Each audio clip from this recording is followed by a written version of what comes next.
warahmatullahi wabarakatuh. Waalaikumsalam warahmatullahi wabarakatuh. Waalaikumsalam warahmatullahi wabarakatuh. Oke, terima kasih. Sebelumnya, ini anak atau adik atau apa itu? Adik-adik mahasiswa yang selalu di hati, terima kasih. Panitia sudah memberi kesempatan pada saya untuk bisa bergabung pada forum yang insya Allah memberikan manfaat terkait dengan kolokium ya, atau penelitian fisika. Terima kasih. Saya sudah menghubungi Pak Yuli yang orang pertama yang seharusnya berhak memberikan informasi tentang kolokium karena beliau adalah yang sudah memegang kolokium lumayan lama dan termasuk dosen senior, tahu persis lika-liku kolokium. Ya. Oke, selanjutnya saya akan mulai dari yang pertama sesuai dengan urutan pada PPT yang sudah kami sampaikan. Mbak Indri, apakah PPT ini sudah disampaikan ke peserta? PPT-nya akan ditayangkan saat ini, Pak. Lalu setelah Gitu. acaranya selesai akan di-share kepada peserta. Oh iya ya, oke. Kalau begitu mungkin bisa dimulai penayangannya dari PPT slide kedua aja. Slide kedua. Oke, pada slide kedua itu secara ringkas sudah saya sampaikan bahwa kolokium ini merupakan mata kuliah wajib yang harus ditempuh oleh mahasiswa program studi, ya, mahasiswa program studi pendidikan fisika, jurusan pendidikan fisika, khususnya mahasiswa angkatan 2019 dan sebelumnya. Jadi sekarang yang masih itu 2014 masih ada mahasiswa yang menggunakan kurikulum lama. 2014, 2015 sampai 2019 itu wajib menempuh mata kuliah kolokium atau disebut mata kuliah penelitian fisika. Bukan penelitian pendidikan fisika, tolong ini dicermati. Penelitian fisika. Ya.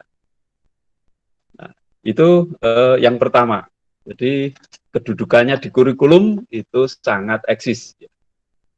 Kemudian, mengapa mahasiswa kurikulum yang mengikuti kurikulum 2020 atau yang mengikuti kurikulum Merdeka Belajar Kampus Merdeka itu ceritanya begini, itu sudah saya sampaikan sekilas perjalanan mata kuliah kolokium.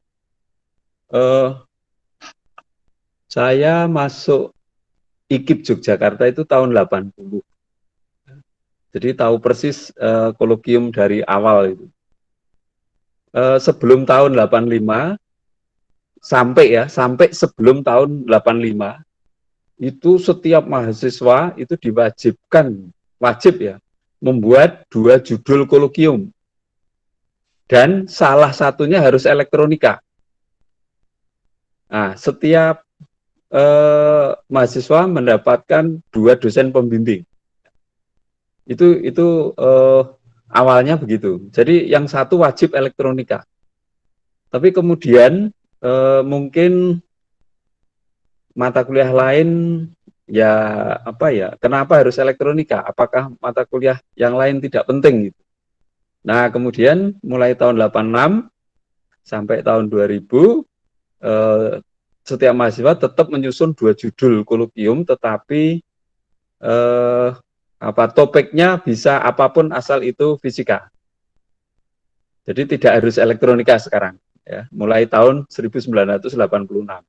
Pembimbingnya tetap 2 dosen. Kemudian berdasarkan pengalaman, kelulusan mahasiswa itu terhambat karena masalah kolokium ini. Jadi harus membuat kolokium padahal itu termasuk mata kuliah yang berat. Itu mirip skripsi. Mirip skripsi mahasiswa S1 sekarang, kolokium itu. Padahal harus membuat 2. Itu pada zamannya sangat memberatkan memang. Nah, karena terlalu berat, maka kemudian mulai tahun 2001 setiap mahasiswa hanya membuat 1 kolokium dengan 1 dosen pembimbing. Kalau sebelumnya ya dengan 2 dosen pembimbing, mulai tahun 2001 itu 1 dosen pembimbing dengan 1 judul atau 1 topik kolokium. Ya, itu mulai tahun 2001. Kemudian kira-kira mulai tahun 2009, sampai tahun 2009 ya, sampai dengan tahun 2009 prosedur penyusunan kolokium itu sangat baku ya. Sangat baku. Lah prosedurnya seperti apa? Itu nanti bisa dilihat pada slide nomor 5 ya. Tapi yang jelas itu sangat baku dan diikuti oleh semua mahasiswa dan dosen. Tetapi mulai tahun 2010 prosedur penyusunan kolokium itu sedikit terreduksi ya. Atau ada beberapa langkah yang tidak dikerjakan. Tetapi sebenarnya secara secara hukum itu sebenarnya prosedurnya masih baku sampai sekarang ya. Karena belum dirubah itu. Nah, prosedurnya di slide nomor 5. Slide nomor 5. Itu prosedur baku kolokium. Mungkin sampai sekarang juga masih berlaku itu. Ya. Jadi yang pertama menetapkan masalah atau memilih masalah. Kemudian ya mempelajari jurnal, teori, atau apapun lah yang terkait dengan masalah yang sudah dipilih. Ini di bawah dosen pembimbingan dosen pembimbing. Ya. Kemudian merancang atau merencanakan atau mendesain percobaannya seperti apa. Ya, itu baru desain. Nah, setelah selesai, kemudian ya membuat proposal dan diseminarkan.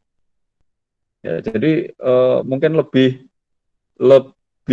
rumit dari skripsi mahasiswa sekarang, ya. Mahasiswa fisika tapi.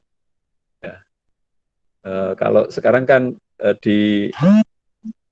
ya jarang yang ada seminar proposal skripsi, proposal ya. Paling pembimbingan atau pengusulan. Kalau dulu harus diseminarkan. Nah, dalam seminar itu dosen pembimbing, mahasiswa dan teman-temannya itu harus datang. Minimal dihadiri 10 mahasiswa itu. Pada seminar proposal maupun seminar hasil nanti ya. Nah, setelah diseminarkan, kemudian ada perbaikan, lalu direalisasikan atau diwujudkan. Diwujudkan dalam arti ya membuat alat, menguji coba alat, memperbaiki alat. Ya. Nah, setelah semuanya beres, baru melakukan percobaan, pengambilan data. Nah, kemudian data yang diambil, kemudian dianalisis untuk mendapatkan kesimpulan.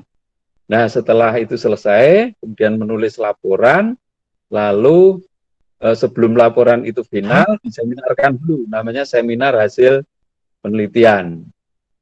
Seminar hasil penelitian. Nah, ini melebihi pendadaran skripsi seperti sekarang. Kemudian yang terakhir membuat laporan. Lah, format laporannya ya persis seperti membuat skripsi itu. Persis seperti itu ya. Ada dari awal ada kata pengantar, ada daftar isi, ada abstrak, ada bab 1 dan seterusnya sampai daftar pustaka. Persis formatnya persis seperti membuat skripsi. Itulah prosedur baku kolokium sampai sekarang sebenarnya masih berlaku, belum berubah. Ya, ya itu begitu beratnya ya, membuat kolokium pada zamannya, sehingga kolokium itu menjadi ini bisa Anda lihat di slide slide nomor 8 nanti ya, slide nomor 8. Jadi karena begitu beratnya, maka banyak mahasiswa yang studinya menjadi lama, terhambat karena mata kuliah kolokium. Tetapi hebatnya mata kuliah kolokium ini menjadi mata kuliah unggulan mata kuliah ciri khas, mata kuliah unik dari Prodi Pendidikan Fisika, FMIPA UNJ. Itu betul-betul unggulan, unik, dan ciri khas. Nah, karena mungkin Prodi Pendidikan Fisika lainnya tidak ada mata kuliah kolokium. Itu kehebatannya. Dan lulusan Prodi Pendidikan Fisika, tapi saya tidak meremehkan yang sekarang ya, itu sama sekali tidak. Pada saat itu memang sudah berpengalaman langsung bagaimana mempelajari fisika yang terus terang saja yang benar. Jadi ngalami.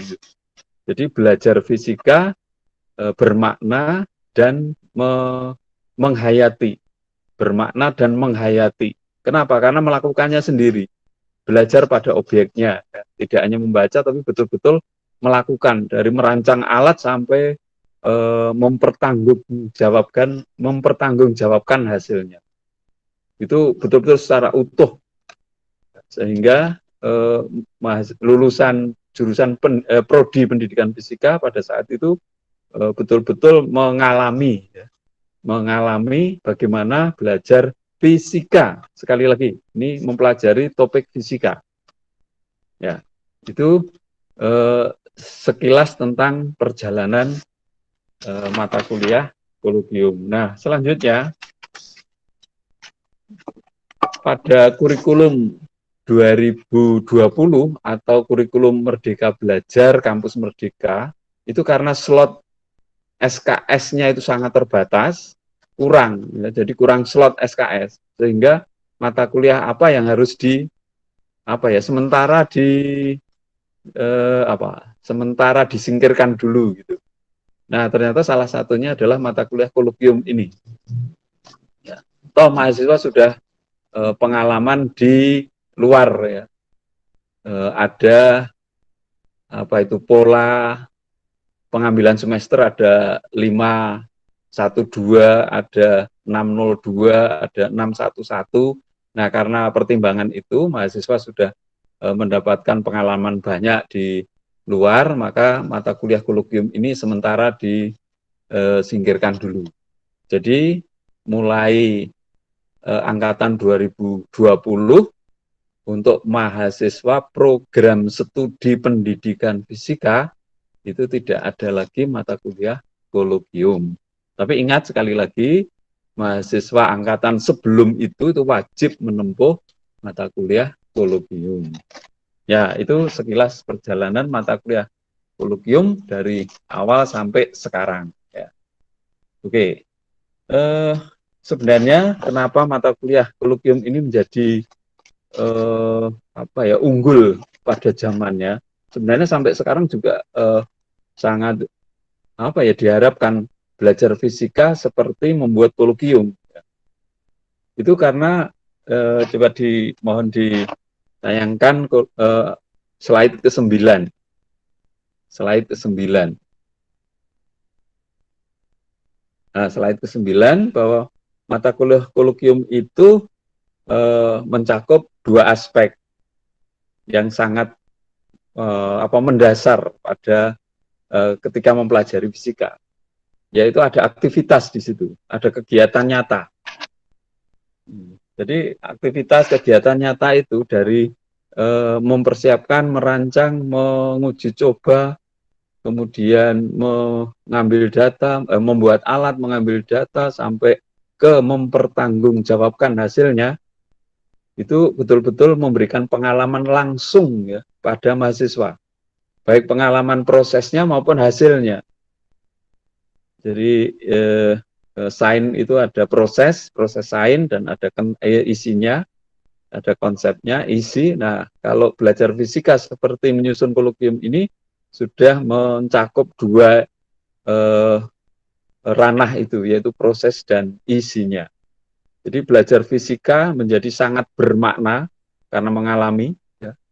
Dan karena mengalami itu maka sangat menghayati, tidak mendengar saja, tidak membaca saja, tapi betul-betul melakukan. Jadi penghayatan dan memberikan makna yang belajar bermakna itu betul-betul tercapai. Kemudian yang berikutnya aspek penemuan, investigasi.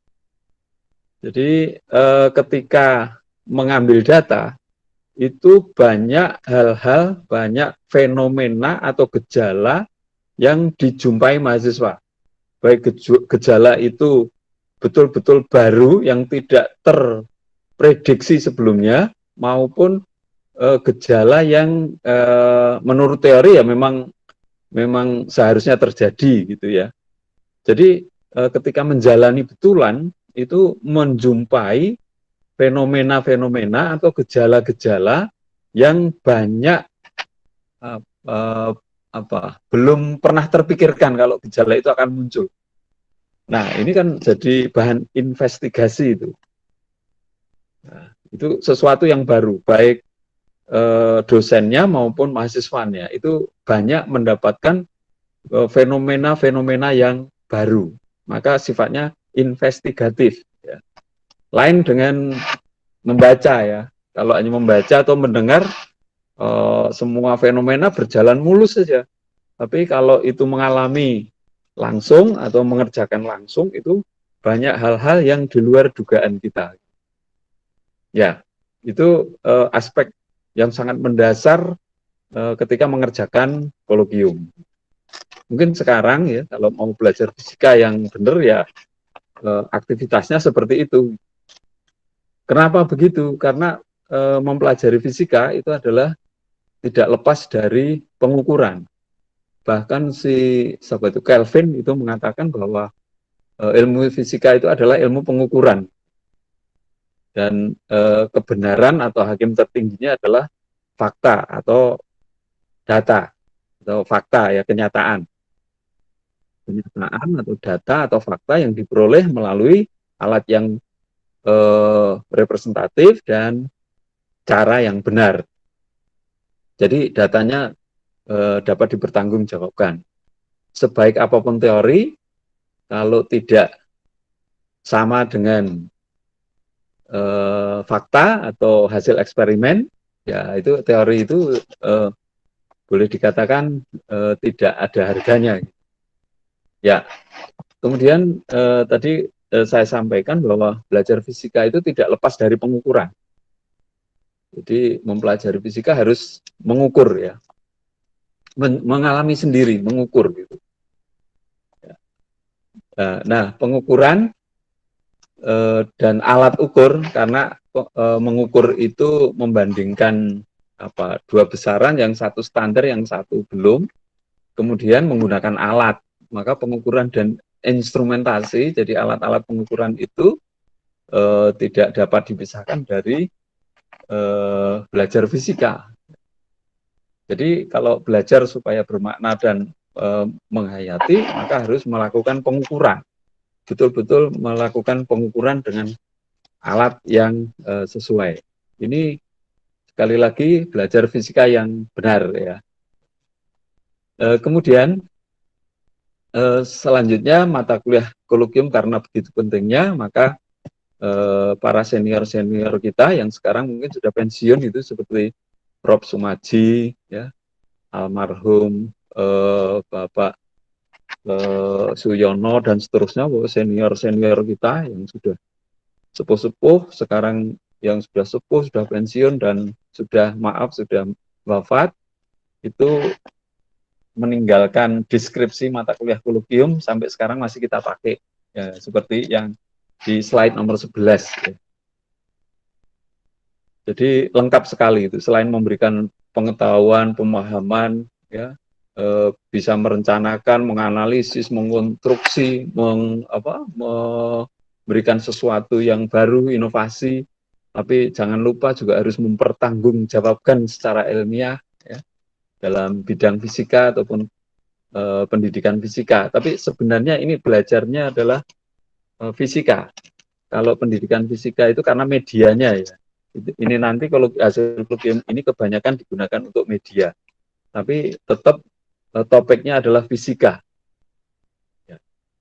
Di situ ada pendidikan fisika ataupun teknologi fisika, karena sekali lagi fisika yang sudah kita pelajari melalui kolokium dan hasilnya atau produknya salah satunya adalah alat, itu bisa digunakan untuk media pendidikan sehingga bisa menjadikan ini masuk dalam deskripsi kolokium. Ya.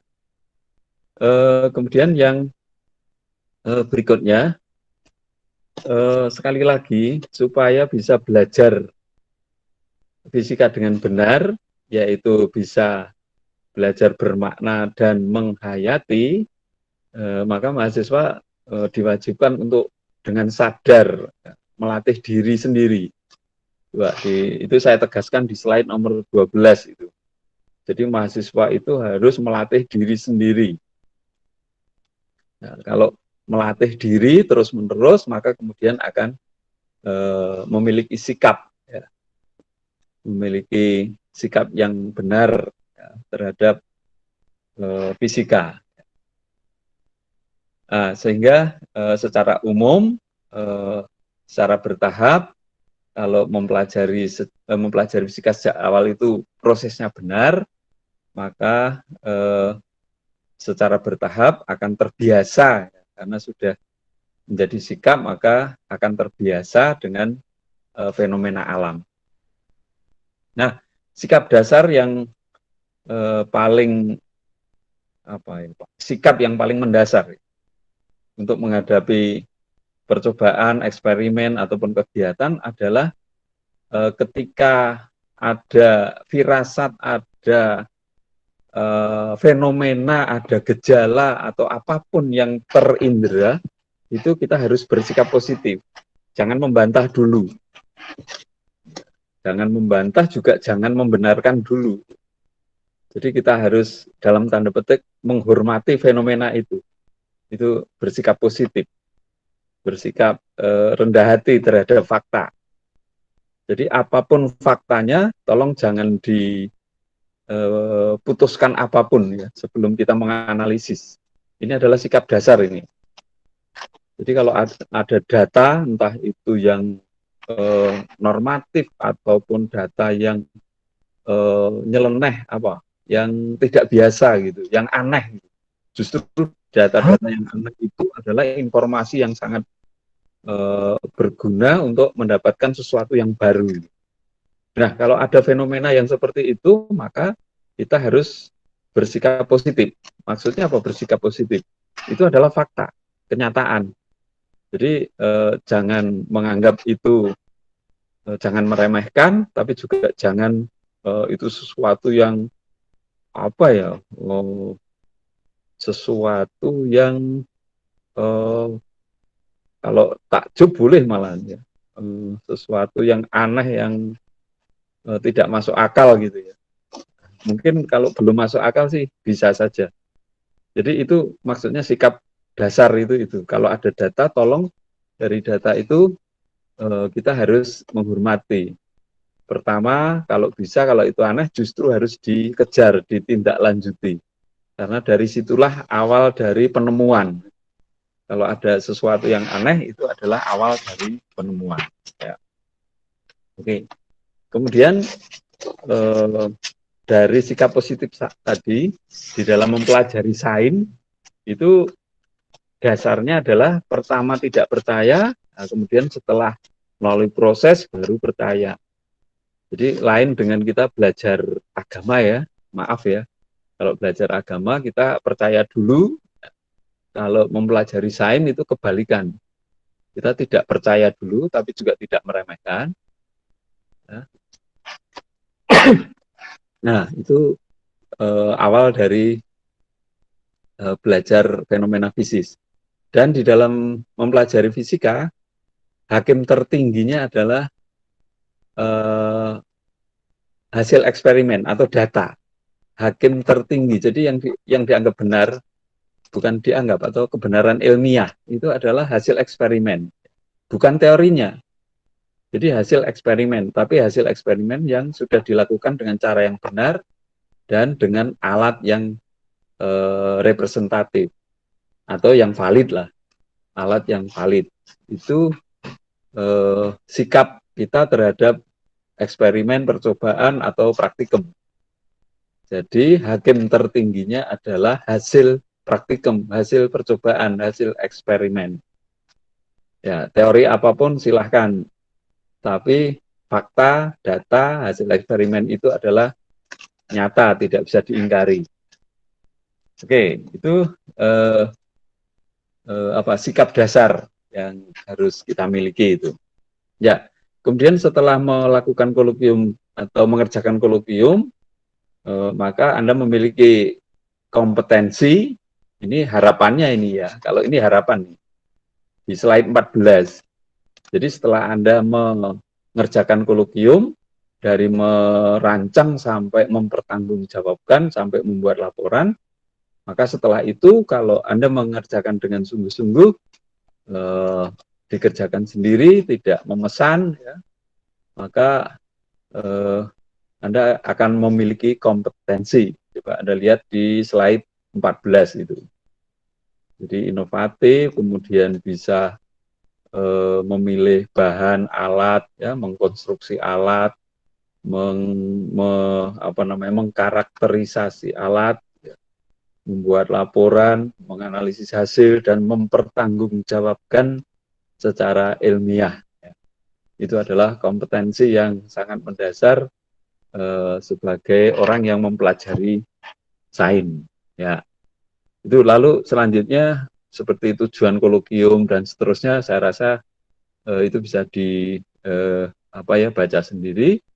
Kemudian yang dua sebelum terakhir adalah tujuan operasional kolokium. Ini namanya tujuan operasional. Jadi betul-betul bisa diukur nih. Nah, tujuan operasional itu betul-betul bisa diukur atau bermakna, itu kan salah satunya bisa diukur. Ya, yang pertama adalah setelah membuat kolokium, maka hasilnya adalah membuat media pembelajaran. Membuat media pembelajaran, itu yang utama. Tapi media itu bisa digunakan untuk mempelajari fenomena alam, khususnya fenomena fisis atau fisika. Itu alatnya itu betul-betul bisa digunakan secara real. Ya. Itu tujuan yang pertama. Jadi betul-betul bisa diukur.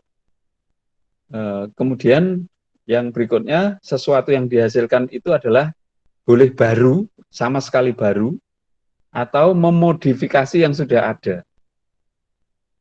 Baru atau memodifikasi atau mengubah, memperbaiki, melengkapi, atau dengan cara yang berbeda, pokoknya ada perbedaan dengan yang sudah ada. Ya, itu tujuannya seperti itu. Tujuan yang bisa diukur ya, tujuan operasional. Selanjutnya, yang terakhir kami sampaikan adalah alat atau instrumen hasil kolokium ini pada zamannya itu pertama bisa betul-betul digunakan sebagai alat penelitian, bukan sekedar alat praktikum ya, alat penelitian, tapi juga sebagai alat praktikum di laboratorium, baik itu di perguruan tinggi maupun di sekolah-sekolah menengah pada saat itu. Jadi ini saya lupa tahunnya, tapi jurusan pendidikan fisika FMIPA UNY ini pernah membuatkan alat penelitian untuk laboratorium di Universitas Sarjana Wiyata dan Sekolah Tinggi pertanian atau apa itu di daerah Sleman itu. Jadi betul-betul membuat alat. Nah, alat itu ternyata dihasilkan dari hasil kolokium. Nah, jadi saya tahu persis dua perguruan tinggi yang menggunakan alat-alat jurusan pendidikan fisika FMIPA UNY ini untuk alat laboratorium mereka, baik untuk praktikum maupun penelitian. Kemudian yang kedua, hasil atau instrumen atau alat hasil kolokium itu bisa diberikan kepada bisa SD, bisa SMP, bisa SMA, atau yang sederajat dengan itu untuk kegiatan pengabdian. Tidak semua alat kolokium itu terus terang saja baik, bermutu ya, tidak semuanya. Nah, biasanya alat-alat yang cukup digunakan untuk menunjukkan fenomena itu diberikan ke SD. Kalau untuk percobaan-percobaan yang tidak begitu presisi itu diberikan ke SMP, SMA gitu pada saat itu ya. Karena kalau ditumpuk ternyata di laboratorium kita itu hasil atau alat-alat hasil kolokium ini sangat melimpah pada saat itu. Nah kemudian kemana harus dibuang gitu, dalam tanda petik ya, dibuang gitu. Dibuang sayang karena masih bermanfaat. Ya, tapi kalau tidak disingkirkan memenuhi ruangan, sehingga banyak alat yang dihibahkan untuk kegiatan pengabdian kepada masyarakat. Nah, yang terakhir bisa dijual, hasil kolokium itu bisa dijual.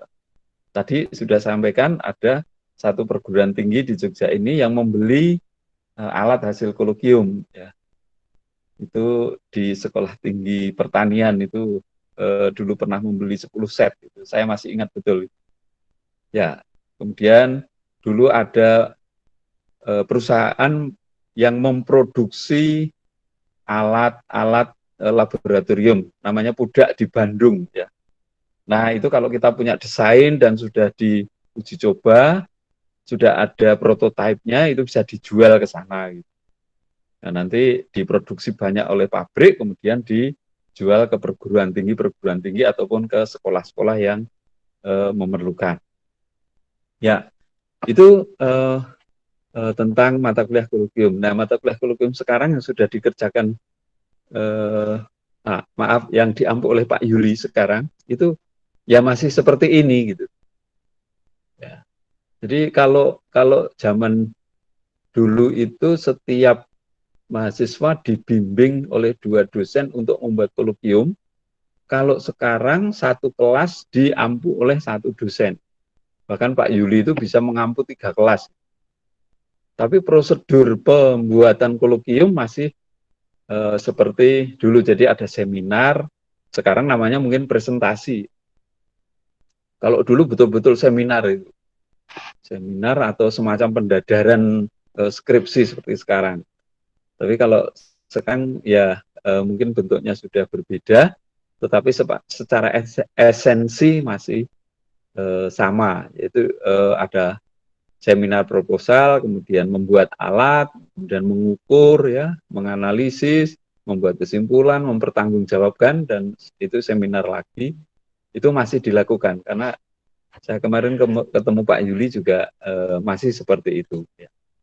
Ya, mungkin itu sekilas ya tentang kolokium yang saya ketahui. Dan ini mungkin untuk pemicu saja. Kemudian yang terakhir sekali, saya kemarin memberikan catatan kecil, ya, judul-judul kolokium yang pernah dibuat oleh kakak-kakak tingkat kita. Saya kemarin memberikan lebih dari 65 judul contoh, ya, itu hanya sekedar contoh. Dan itu semua adalah mempelajari fisika. Sekali lagi ini fisika. Fenomenanya adalah fenomena fisika. Itu adalah sebagian kecil judul-judul kolokium yang pernah saya berikan kepada mahasiswa. Sebagian besar sudah sudah dibuat, tetapi ada juga yang belum. Ini ya, kurang lebihnya seperti itu. Nanti saya berharap ada diskusi pendalaman dari pertanyaan-pertanyaan dari adik-adik mahasiswa. Oke, sementara itu, monggo silakan saya kembalikan ke Mbak Indriani sebagai moderator. Ya, terima kasih. Baik, terima kasih Bapak yang telah menyampaikan materinya. Baik, memasuki acara yang ketiga, yaitu sesi diskusi tanya-jawab. Seperti peraturan yang telah saya sampaikan sebelumnya, kepada teman-teman peserta yang ingin bertanya, silakan tulis format nama underscore angkatan di kolom chat.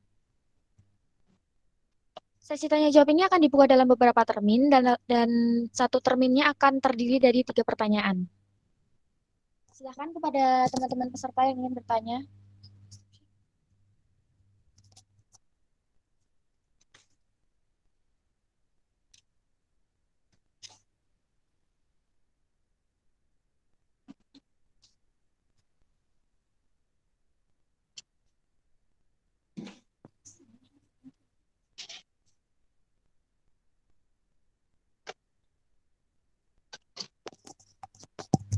Saya akan menunggu kurang lebih selama 2 menit.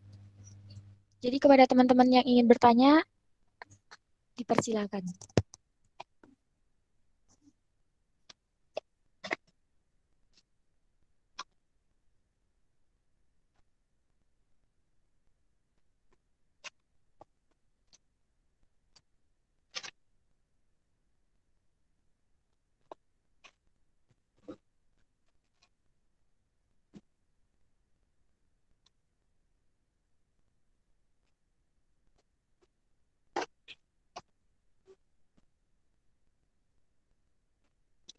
Saya berharap PPT dan ada 2 PPT dan tulisan sekilas info tentang kolokium sudah sampai ke adik-adik mahasiswa gitu. Jadi ada bahan untuk dipelajari, kemudian kalau ada hal-hal yang perlu didiskusikan ya didiskusikan. Ya.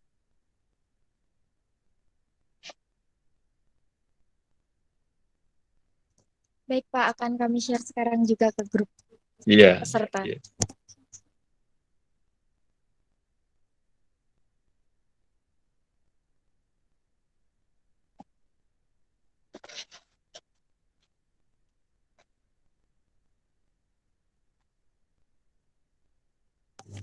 Baik, sudah ada satu penanya. Adakah teman-teman lagi yang ingin bertanya? Masih ada 2 slot pertanyaan.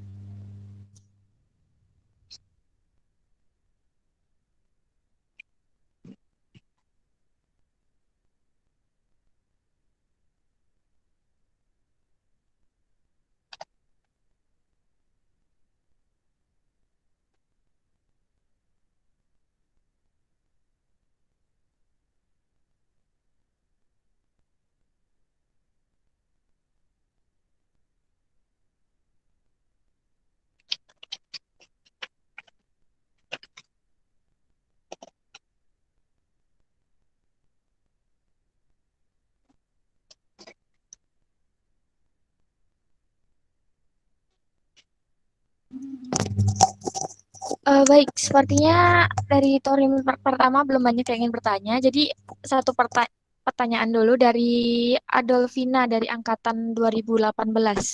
Kepada Mbak Adolfina dipersilakan. Ya. Terima kasih Mbak Indri. Assalamualaikum warahmatullahi wabarakatuh. Waalaikumsalam warahmatullahi wabarakatuh. Sebelumnya terima kasih atas kesempatannya dan terima kasih juga kepada Pak Sumarna yang sudah memberikan materi sehingga kita yang angkatan di bawah 2017 yang belum mengerjakan kolokium mungkin bisa sedikit paham karena sebelumnya tuh benar-benar belum mengenal apa itu kolokium. Nah, di sini tadi disampaikan di awal bahwa kolokium itu wajib untuk angkatan 2019 dan sebelumnya.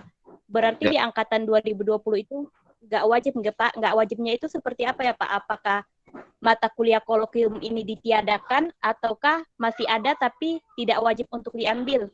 Statusnya mungkin sama seperti mata kuliah pilihan yang ada di pendidikan fisika atau seperti apa ya Pak? Itu dulu. Terima kasih. Wassalamualaikum warahmatullahi wabarakatuh. Ya, waalaikumsalam. Bisa langsung Mbak Indri? Iya Pak, bisa langsung segera dijawab saja. Terima kasih Mbak Adolfina ya. Ya, mata kuliah kolokium di kurikulum 2020 atau kurikulum kampus Merdeka Belajar ini memang dieliminasi, sudah tidak ada sama sekali. Jadi mulai angkatan 2020 tidak ada mata kuliah kolokium. Ya. Ya, setidaknya berlaku untuk 1 tahun. Nanti kalau evaluasi kemudian ada revisi ya tidak tahu. Tapi desain sampai saat ini ya untuk kurikulum 2020 itu mata kuliah kolokium sudah tidak ada. Sama sekali tidak ada. Ya. Bukan pilihan, bukan apa. Jadi sama sekali tidak ada. Oke.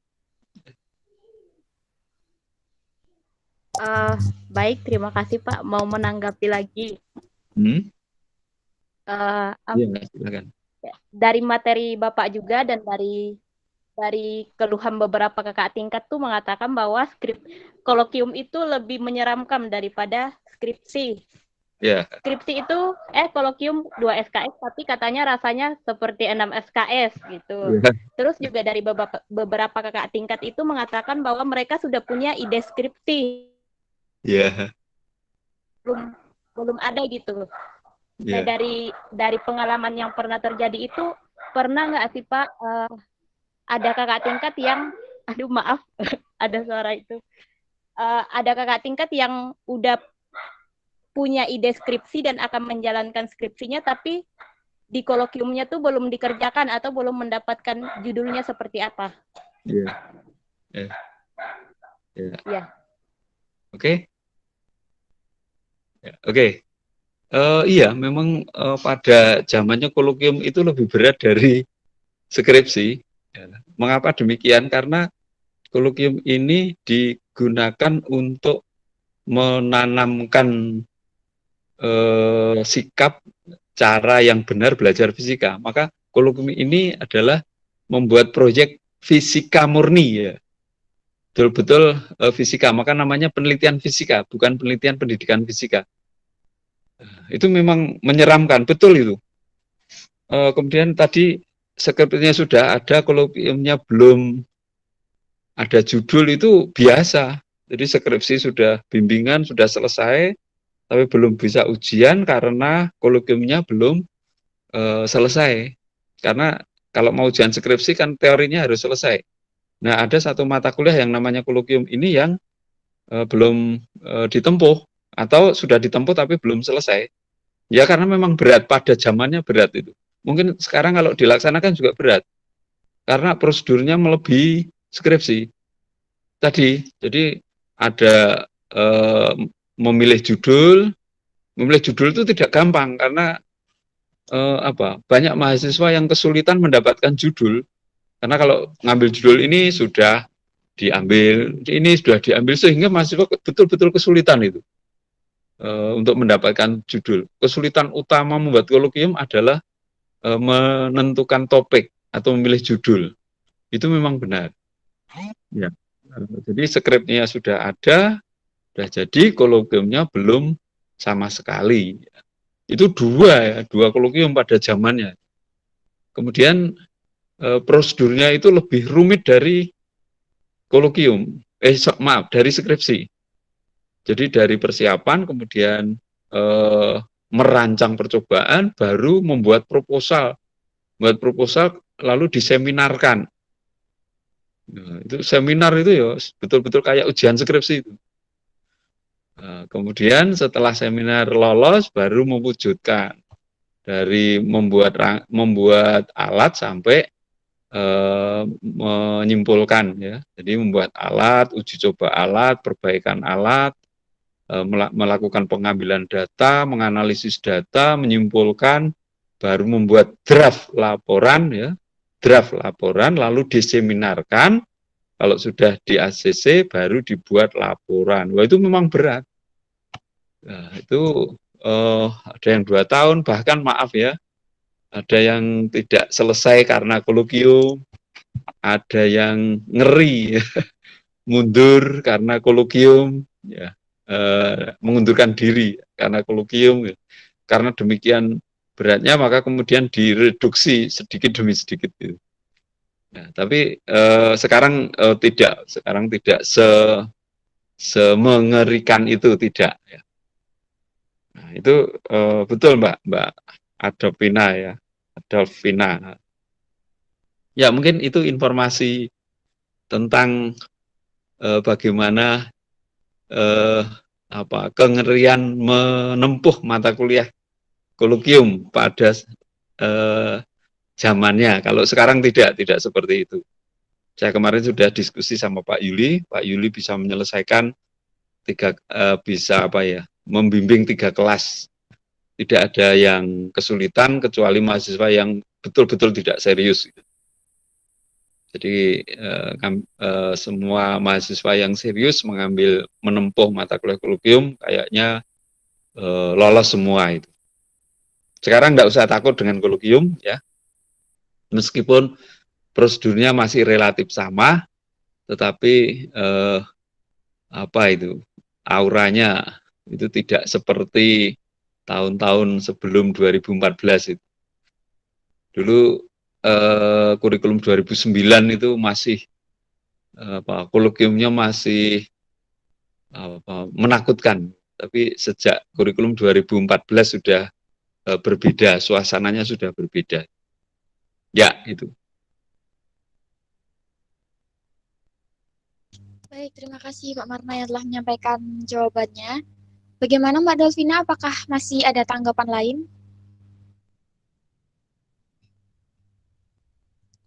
Oke, sebenarnya sudah tidak ada ya. Oh, baik, ada tanggapan ternyata karena Mbak Adolfina sedang tidak bisa on mic karena terkendala jaringan. Tanggapannya seperti ini, Pak. Semangat menghadapi kolokium teman-teman angkatan 2017, 2018, dan 2019. Dan terima kasih untuk Pak Marna yang telah memberikan jawaban dan pandangannya. Oke, baik. Ya, pokoknya enggak usah takut dengan mata kuliah itu. Ikuti saja dengan serius gitu.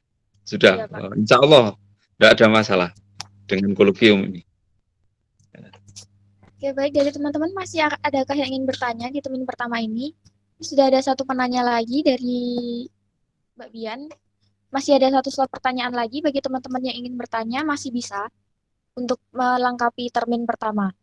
Oke, baik. Sembari menunggu penanya ketiga, kepada Mbak Bian, dipersilakan. Bian dari angkatan 2019. Ya, terima kasih Mbak Indri.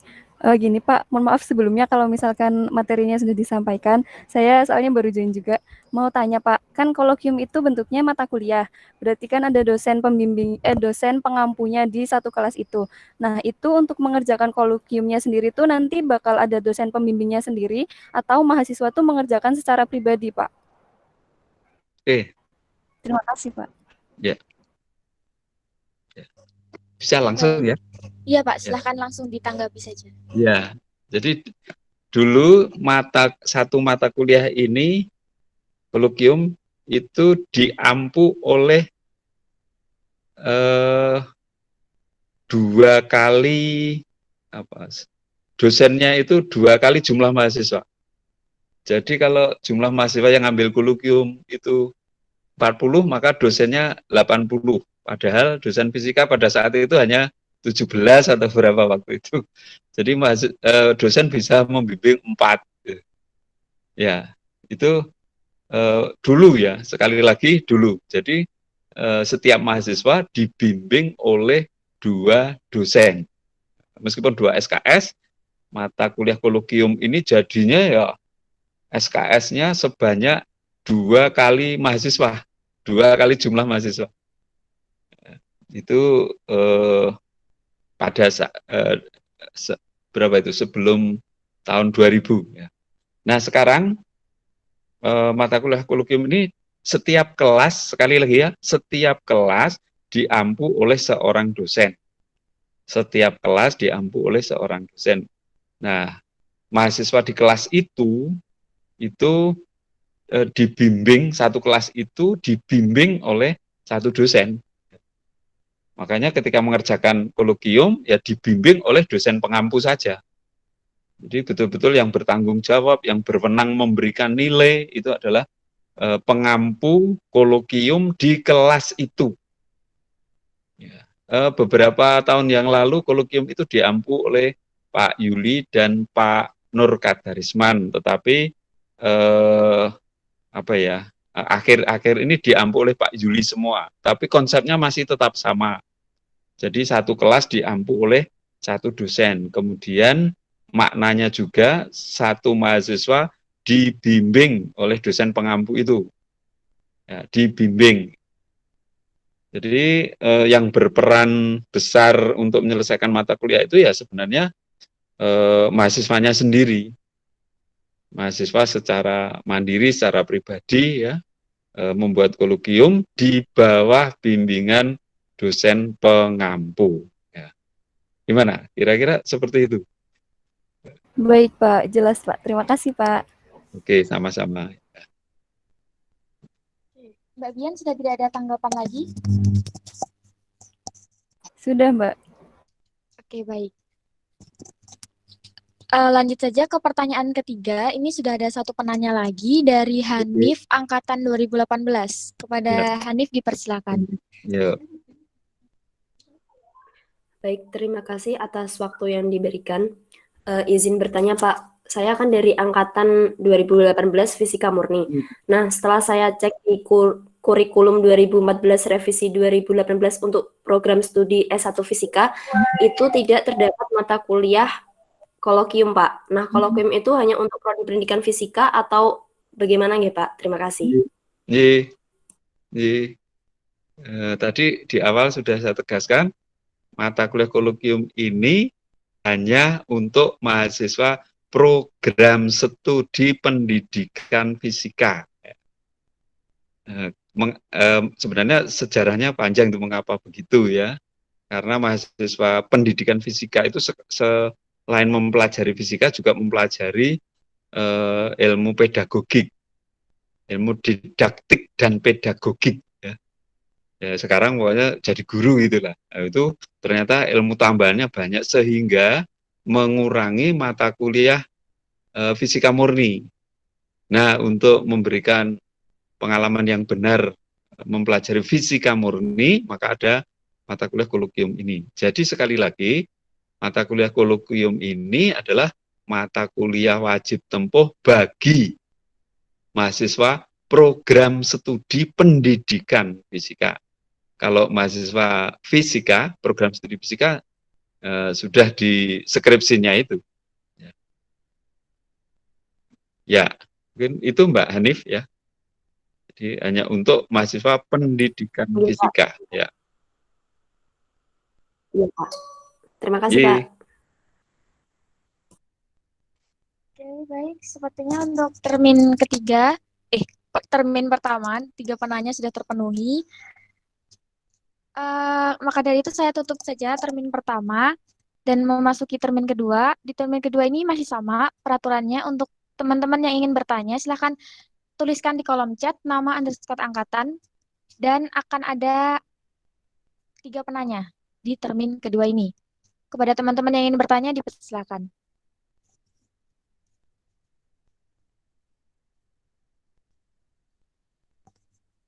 Baik, sudah ada 1 penanya, 2 penanya. Masih ada 1 slot pertanyaan lagi bagi teman-teman yang ingin bertanya.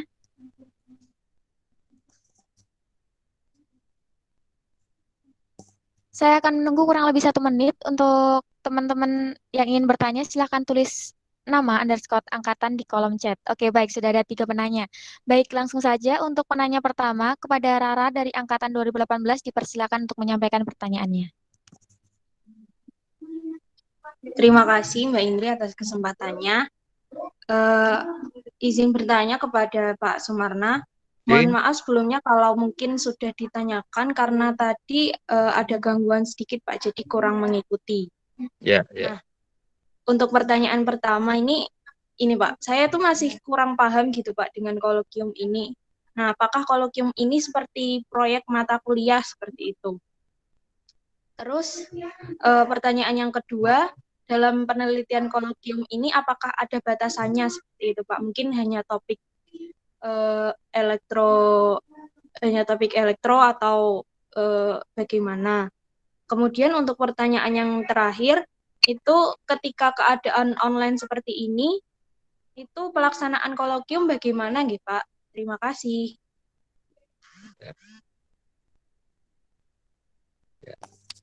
Oke, baik. Lanjut dulu ya, Pak. Untuk pertanyaannya akan disampaikan terlebih dahulu, baru akan dijawab. Ya, saya ngikut moderator. Ya, Pak. Baik, untuk penanya yang kedua dari Sekar Angkatan 2018, dipersilakan untuk menyampaikan pertanyaannya. Ya, makasih Mbak Indri. Sebelumnya, ini Pak, kan tadi Pak Marna bilang kalau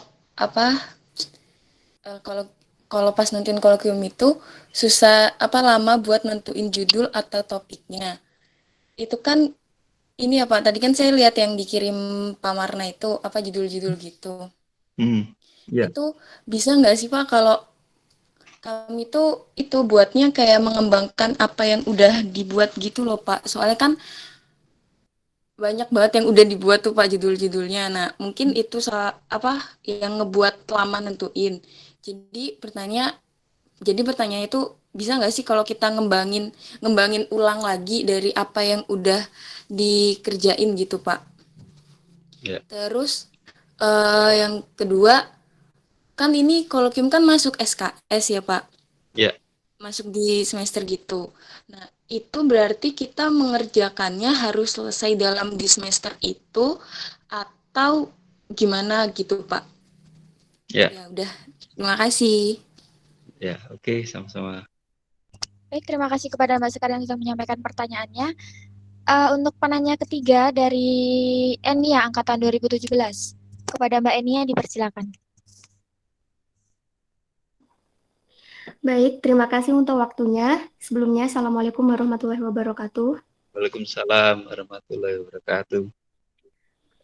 Saya ingin menanyakan, Pak, mungkin dari pengalaman-pengalaman yang tahun lalu, apakah pernah ada mahasiswa yang ketika presentasi hasil itu dosen mengatakan mengulang mungkin atau diminta untuk mengulang kembali pengukurannya, kemudian tidak lulus mata kuliah itu pada semester yang dijalankan mahasiswa itu. Lalu kalau misal ada, itu faktor-faktornya apa saja ya Pak? Mungkin penilaian dari dosen untuk kolokium itu apa saja? Terima kasih. Wassalamualaikum warahmatullahi wabarakatuh. Waalaikumsalam warahmatullahi wabarakatuh. Ya. Oke, baik. Terima kasih kepada tiga penanya.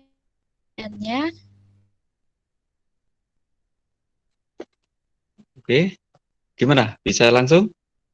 Langsung saja ditanggapi, mulai dari pertanyaan pertama. Ya, terima kasih. Pertama Mbak Rara ya. Teknik pelaksanaan mata kuliah kolokium itu sebenarnya sepenuhnya menjadi wewenang dosen pengampu ya. Kalau sekali lagi, kalau dulu prosedurnya itu sudah baku. Jadi dari memilih masalah atau mencari judul, kemudian mempelajari teori yang terkait, merancang percobaan, kemudian seminar proposal, itu sudah baku seperti itu. Nah kalau sekarang, karena sekali lagi, bahwa pelaksanaannya tergantung dari dosen yang bersangkutan, maka ya kewenangan ada di dosen dan setiap dosen memiliki cara yang yang khas, yang unik gitu. Jadi misalnya Pak Nur Kadarisman beda dengan Pak Yuli Astono gitu ya. Mungkin beda juga dengan saya. Nah, kira-kira kalau dilihat secara umum ya kayak proyek itu ya, mata kuliah yang teknik pembelajarannya berbasis proyek. Ya, kurang lebih memang seperti itu. Ya, itu pada umumnya seperti itu Mbak Rara, kayak membuat proyek gitulah ya. Nah, kemudian tadi sudah kami sampaikan juga batasan topik ya. Kalau ini sebelum tahun 85 itu setiap mahasiswa membuat 2 kolokium, yang satu harus elektronika. Ya, kalau sekarang satu itu bebas, boleh elektronika, boleh mekanika, boleh listrik magnet dan seterusnya. Sekarang bebas. Yang penting adalah fisika. Itu batasannya adalah fisika. Tapi topik fisikanya apa? Tidak ada batasan. Batasannya hanya fenomena fisika, fisis. Nah, yang terakhir dari Mbak Rara adalah online. Lah COVID-19 ini betul-betul merusak segala tatanan gitu ya. Iya, Pak. Termasuk Setuju, Pak. termasuk proyek ini. Jadi sementara ini saya kemarin ketemu Pak Yuli ya online juga kuliahnya. Jadi mahasiswa seminarnya online juga. Jadi ya kayak seperti ini saya menyampaikan materi, tapi kalau kolokium ya Anda yang menyampaikan materi ya. Ya begitu dibalik saja ya seperti sekarang ini prosesnya. Tapi tetap seminar itu. Sekarang tetap seminar. Saya kemarin memastikan ke Pak Yuli bagaimana cara kuliah online sekarang untuk kolokium, khususnya kolokium ini. Ternyata ya ya seperti ini.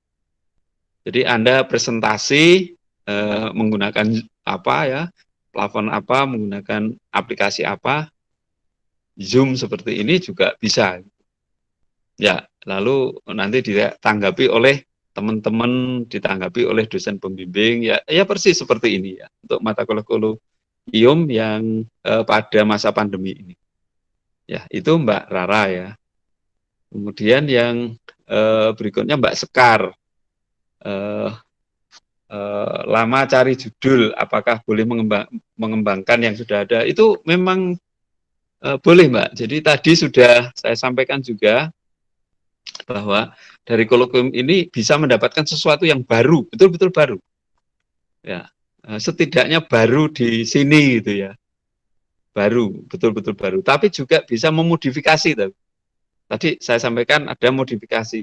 Jadi yang sudah ada itu dimodif, diubah, dalam tanda petik disempurnakan. Nah, yang disempurnakan bisa, yang diubah, dimodif bisa caranya, bisa alatnya, mungkin metodenya ya. Mungkin juga lebih teliti, misalnya contohnya begini. Contohnya ada membuat alat untuk mengukur waktu ayun. Mengukur waktu ayun bandul matematis itu. Nah, itu kalau dulu sebelum ada elektronika itu kan hanya pakai stopwatch manual gitu. Jadi bandul dilepas, kemudian setelah sampai di tengah stopwatch ditekan, kemudian menghitung 1, 2 dan seterusnya. Lalu setelah 10 ditekan lagi berhenti, oh berarti waktu ayunnya sekian. Nah, itu ordernya hanya menit itu, paling detik ya. Nah, sekarang ini karena ada perkembangan teknologi, kita bisa mengukur waktu ayun itu dengan ketelitian sampai 1/1 juta detik. 1/1 juta detik dengan alat sekarang ini. Ya, nah di fisika ada itu alat semacam kolokium yang bisa mengukur ayunan sampai 1/1 juta detik. Nah, ternyata setelah dipelajari lebih dalam, ternyata waktu ayun itu berubah. Jadi waktu ayun pertama itu ternyata berbeda dengan waktu ayun kedua dan seterusnya. Dan itu masuk akal. Itulah yang masuk akal malahan. Karena ayunan itu kalau dibiarkan terus-menerus itu berhenti, akhirnya berhenti ayunan itu. Nah, ternyata setelah diselidiki dengan alat ukur waktu ya, alat ukur waktu yang sampai orde 1/1 juta detik, ternyata betul. Jadi lama ayunan itu setiap ayunan itu ternyata berbeda. Periode ayun ya. Periode ayun itu ternyata berbeda. Nah, kalau di teori kan tidak. T, waktu ayun bandul matematis, 1/2P akar apa itu. Kan ajek itu. Padahal kenyataannya enggak. Padahal hakim tertinggi di fisika itu adalah fakta. Nah, itu terus gimana? Ternyata waktu ayun yang sudah kita pelajari itu dalam keadaan ideal. Kenyataannya tidak seperti itu. Nah, jadi boleh Mbak memodifikasi. Loh, sekarang banyak sekali modifikasi. Sekarang kalau melihat misalnya melihat yang saya alami juga itu melihat di optik ini. Gejala di difraksi, gejala apa itu yang bisa difraksi, bisa deviasi, bisa refleksi itu ya di optik itu kalau dulu hanya menggunakan ya mata biasa lah. Sekarang menggunakan kamera. menggunakan kamera, kemudian dianalisis dengan pengolahan citra. Nah, itu kan modifikasi yang luar biasa itu. Nah, ini contoh. Kemudian contoh berikutnya, misalnya mengukur waktu bola jatuh dari meja sampai ke tanah misalnya. Nah, itu waktunya bisa dideteksi, kemudian lintasannya bisa dideteksi dengan program aplikasi sekarang ini, ya, tracker gitu, yang tracker itu kan bisa untuk ngerekam gerak benda entah mutar, entah jatuh, entah pilin, ya. Nah, itu kan modifikasi yang luar biasa itu. Jadi judulnya tetap sama, tetapi cara mengukurnya berbeda, mungkin juga cara menggenerasinya berbeda, itu juga boleh. Dan itu perkembangan atau inovasi yang luar biasa. Nah, itu Mbak Sekar yang pertama ya. Jadi bisa Mbak mengembangkan yang sudah ada. Mengulang, tapi bukan mengulang persis, harus ada modifikasi. Ya, kemudian harus selesai 1 semester. Kalau Anda mau cepat lulus ya iya. Tapi kalau belum lulus kan boleh ngulang tahun depan. Tapi biasanya mengulang itu ada beban psikis gitu ya. Teman-temannya udah lulus, lalu bergabung dengan adik-adik kelas, biasanya ada beban psikis itu Mbak. Kalau bisa usahakan lulus semester itu. Dan saya yakin kalau diikuti dengan serius lulus. Ya, ini sudah memonitor pelaksanaan kolokium ini ya. Itu boleh dikatakan lulus semua asal diikuti secara serius. Memang tidak harus selesai, tapi kan risikonya Anda sendiri. Bayarnya nambah ya, karena semesternya bertambah gitu. Oke, kemudian Mbak Eni, apakah ada yang tidak lolos? Saya baru 1 menjumpai ya, harus mengganti judul ya, karena hoax atau apa itu. Jadi ngambil dari internet, presentasi, presentasinya adalah membuat mesin tanpa bahan bakar. Nah, itu kan tidak masuk akal memang, tapi di internet itu ada. Jadi membuat sumber energi tanpa energi gitu. Ya, membuat mesin tanpa energi gitu. Nah, setelah dicoba tidak pernah berhasil itu. Ya memang tidak masuk akal ya, hukum kekekalan energi. Tidak masuk akal. Jadi membuat mesin tanpa bahan bakar. Coba Anda lihat di internet banyak loh itu. Saya juga pernah nyoba, enggak jadi juga gitu. Ya, itu betul-betul saya alami itu harus ngulang. Kemudian 1 ada cerita, tapi ini cerita kalau ini saya tidak ngalami. Menaikkan air sumur dengan ruang vakum. Jadi di pompa pertama dipicu pertama, nanti selanjutnya tanpa energi. Wah, itu ya enggak bisa itu. Jadi menaikkan air dari bawah ke atas tanpa energi itu mustahil. Tetapi di internet ada itu. Ya, tapi kalau ini saya hanya dapat cerita. Tapi kalau yang tadi, yang mesin tanpa energi tadi, itu mengalami sendiri. Dan itu harus diulang. Ya. Ada. Tapi jarang sekali, Mbak. Jadi dari sekian ratus ini, ya baru berapa ini? Enggak. Saya tahu hanya 2 itu. Yang 1 cerita, yang 1 saya ngalami sendiri. Ya. Oke, mungkin itu yang bisa kami sampaikan tanggapan dari Mbak Rara, Mbak Sekar, Mbak Eni. Sementara itu dulu, monggo kalau masih ada yang ingin diperdalam silahkan. Oke, baik, terima kasih Pak Marna. Kepada ketiga penanya di termin kedua, apakah masih ada yang ingin disampaikan lagi?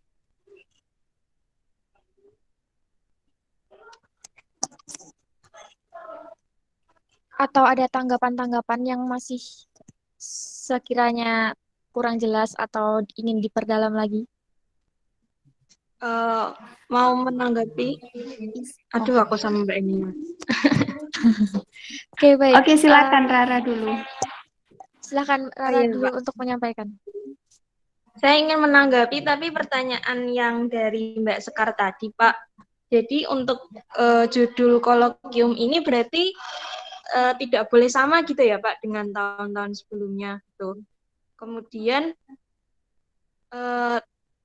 lihat daftar judul kolokium yang sudah digunakan tuh gimana ya, Pak? Terima kasih. Iya, ya. Kalau dulu ada koordinator kolokium, seperti sekarang Kaprodi itu koordinator skripsi. Jadi kalau ada skripsi yang sama, tidak boleh. Sama persis loh. Sebenarnya judul kolokium itu aturan mainnya juga begitu. Jadi kalau judulnya sama, tapi sama ini loh esensinya loh. Kalau judul boleh sama misalnya pengukuran waktu ayun bandul matematis sama boleh. Judulnya sama, tetapi setelah didalami ternyata beda. Yang satu pakai manual, yang satu pakai bantuan secara elektronik. Kalau hanya judul, ya monggo-monggo saja. Tapi kalau esensi, setidaknya untuk di UNY ini tidak boleh. Kalau belum konangan ya. Jadi misalnya Anda dapat judul dari Surabaya gitu, kalau di sini belum ada dan belum konangan ya boleh-boleh saja. Ya enggak masalah. Nah, tapi secara normatif memang tidak boleh ya. Judul tidak boleh sama. Ya kalau dulu ada koordinator itu, ada koordinatornya. Kalau saya pernah jadi koordinator sehingga sekarang saya masih punya arsip judul-judul kolokium masih. Jadi mahasiswa yang sudah ngambil judulnya ini saya masih punya arsipnya. Nah beberapa ya sudah kami sampaikan ini. Sudah kami sampaikan tapi tidak di PPT ini. Oh ya, sorry. Yang di PPT ada. PPT yang satu lagi. Itu judul-judul kolokium itu. Pada zamannya, mungkin sekarang berbeda ya. Karena kemajuan teknologi, kemudian kalau Anda mencari sumber topik kolokium itu di Google, wah luar biasa sekarang. Tapi hati-hati ya, banyak yang tidak masuk akal itu. Seperti tadi sudah sampaikan tadi, ada 2 dibuat kolokium ternyata tidak jadi, betul-betul tidak jadi karena memang tidak masuk akal, menyalahi hukum fisika itu. Ya, itu Mbak Rara menanggapi untuk pertanyaan Mbak Sekar. Oke, Pak. Terima kasih. Oke. Oke, baik. Untuk Mbak Rara sudah tidak ada tanggapan lagi? Sudah, Mbak. Baik, terima kasih Mbak Rara. Selanjutnya kepada Mbak Enia yang ingin menanggapi, silahkan. Baik, terima kasih. Kemudian Pak, saya ingin menanyakan bagaimana penilaian dari dosen mengenai hasil presentasi kami, karena kan kami presentasinya terbatas menggunakan Google Meet atau mungkin Zoom begitu ya Pak ya. Dan Bapak dosen mungkin tidak melihat langsung alat yang kami buat. Apakah nanti alatnya itu harus ditunjukkan juga ketika presentasi atau bagaimana ya Pak? Terima kasih. Ya, oke kalau itu itu kan teknis sekali, itu terserah dosen yang bersangkutan, dosen pengampu. Mungkin hasilnya saja atau bersama alatnya atau bahkan disimulasikan gitu. Kalau itu tergantung dosennya itu. Saya tidak bisa menetapkan begini, enggak bisa. Ya kalau saya sendiri ya presentasi langsung di depan kamera, kemudian saya lihat, kemudian berdasarkan pemahaman saya ini betulan atau tidak gitu ya. Karena saya pernah juga mata kuliah sensor, praktikum sensor. Kemarin kan ada praktikum yang dikerjakan di rumah masing-masing. Nah, itu hanya nampak tangannya. Tetapi tangannya, loh kok ini kayak bukan tangannya sendiri nih. Biasanya kalau tangan cewek itu apa ya, kecil, runcing gitu. Ini kok apa ya, pendek dan besar-besar ini. Ini kameranya atau bukan tangannya ya? Dan terus saya minta untuk menunjukkan wajahnya, ternyata keberatan gitu. Ya, nah ini ya tergantung dosen kalau itu ya. Saya menjumpai satu yang seperti itu untuk mata kuliah sensor. Jadi ada yang tadi ya, saya curiga dengan bentuk tangannya kok bukan karena kamera itu ya. Memang bukan tangan mahasiswa yang bersangkutan. Nah, saya kebetulan ya saya suruh ulang aja, ya, buat ulang gitu. Tapi sudah berjanji tidak mengulangi. Gitu. Ya, itu maaf Mbak Eni ya, kalau penilaiannya itu kewenangan dosen itu. Seperti itu Mbak Enia, apakah masih ada tanggapan lain?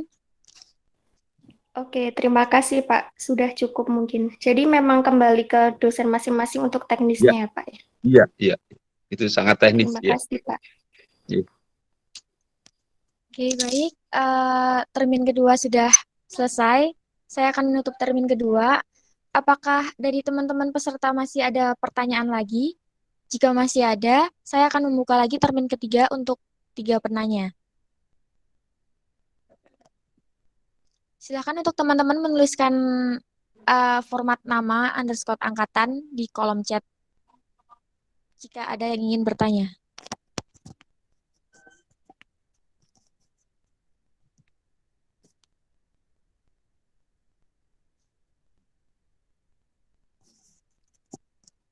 Saya akan menunggu selama kurang lebih 1 menit sampai 2 menit. Kalau memang tidak ada yang bertanya, saya akan mencukupkan sampai termin kedua saja.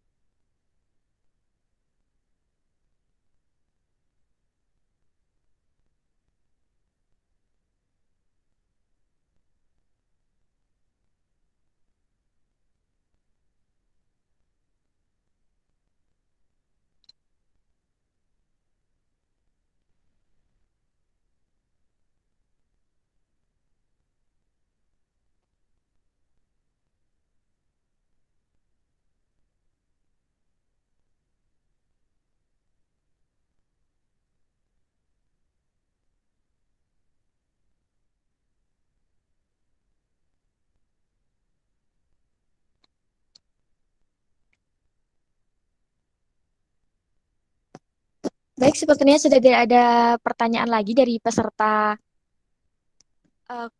kuliah umum pada pagi hari ini. Saya cukupkan saja diskusi tanya jawabnya sampai termin kedua tadi. Baik, terima kasih untuk Pak Marna yang telah menjawab pertanyaan-pertanyaan dari para peserta dan kepada peserta yang sudah menanyakan keluhan-keluhan dan kebingungannya pada pagi hari ini. Ya. Memasuki acara yang selanjutnya yaitu dokumentasi. Jadi untuk para peserta silahkan untuk menghidupkan kameranya agar kami bisa mengambil screenshot dari room kita.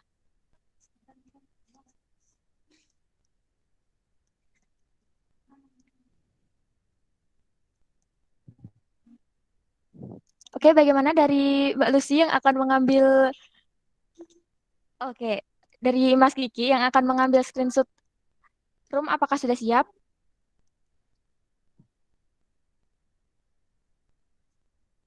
Kiki turun deh. Baik, guys.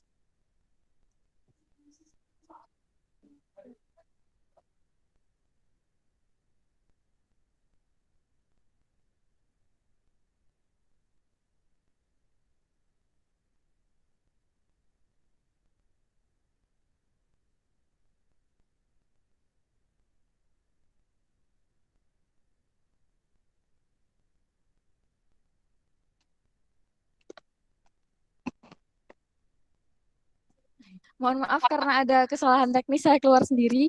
Baik, teman-teman sudah on kamera ya?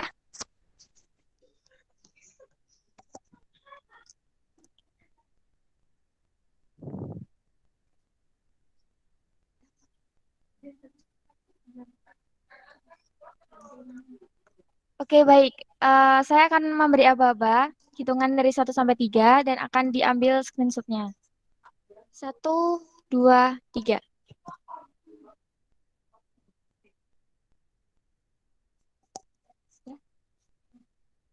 Oke, baik. Sekali lagi ya, teman-teman. 1, 2, 3.